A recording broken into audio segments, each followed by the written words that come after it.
Hello, everybody, and welcome to Forever Sports. And on the back of beating France in such sensational circumstance on Saturday, we're talking today about the fact that is this the greatest Springbok side, the greatest Springbok era we've ever had? And how much do they have to then do to be considered the greatest rugby side of all time? Because genuinely, I think at the moment, they are without a doubt the best Springbok side, the best sort of Springbok era we've had 2019 to present ever. And I think that second probably at this stage, so that 2011, 2015 All Blacks, but they're within reach. I genuinely think they are probably within reach. And at the moment, I think could very well be considered the second greatest sort of side and sort of era ever, because of the dominance that we've seen and the trophies that are being won. And yes, there are more, and I feel like that's annoying because there's a couple of trophies that we've left out there, but there are just certain very telling results which continues to sort of reinforce this. And sometimes also a couple of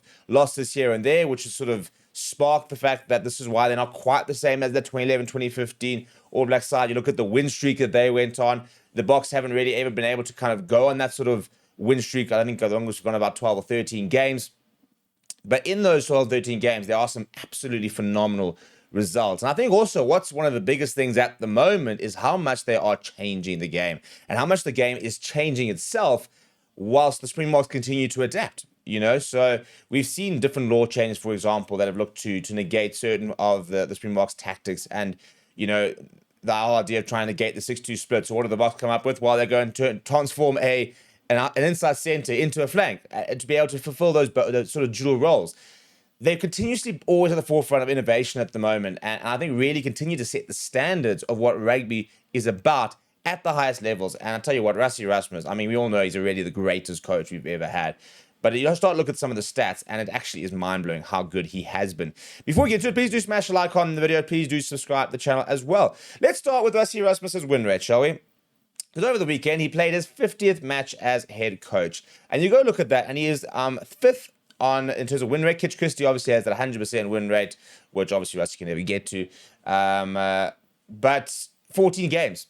14 out of 14, not taking anything away, but it's only 14 games. So you look at all the ones with a higher win percentage, and it's, Cecil Moss, Eddie Smith, Ian Kirkpatrick, all had very few games with the Boks, less than 20 games with the Boks. Rassie Erasmus, 50 games, of that 37 wins, 74% win record.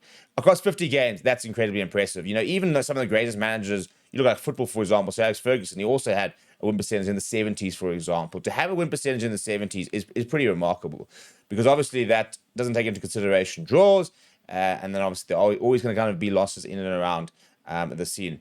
I think it's time to remind of how good Jacques Nielba was as well, by the way. Higher win percentage than Jake White, who obviously won a World Cup. Nick Ballard was always sort of deemed as one of the best Springbok coach for a long time, because he had 38 games and I think at one stage he was the only coach before Rassie to have had more than 30 games as a Bok coach and a higher than 70% win percentage. Rassie has now overtaken him and is forging ahead.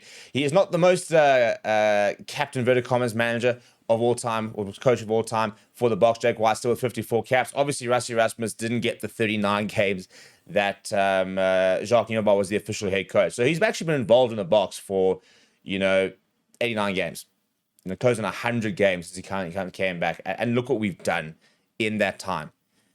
And I think that, obviously, you're looking to add at least 2 more wins, hopefully 3 wins. But, I mean, that percentage could go up to sort of 75% by the end of the year. And it's just, again, you look at some of the remarkable achievements. I mean, and let's have a look at them, because this is what the Boks have won since 2019 with Rassie Erasmus involved. Obviously 2 World Cups, 3 rugby championships, 3 Madeira Challenge players, 2 Freedom Cup winners, the Qatar Airways Cup. I mean, come on, that is a massive trophy for us to win, huge in fact. And this is for me one of the greatest injustices, and we'll talk about this in a different video, I think, this week. 1 World Rugby player, coach of the year, 1. Didn't win in 2023 when we won the World Cup. Didn't win it last year. And if he doesn't win it this year, it'll be an absolute joke. He's won the rugby championship. He's just beaten France in France. Obviously, they go and beat Ireland. It becomes a shoo-in. Andy Farrell will probably be nominated, and we'll probably find some savers coach. We'll get it.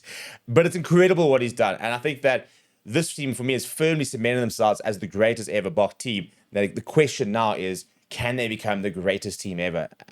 Because I think they win the third World Cup in 2027. The greatest rivalry tour next year, for example, you go and win that, as well as a rugby championship in 2027. You know, you had 3 more trophies: the greatest rivalry tour, the rugby championship, and that World Cup.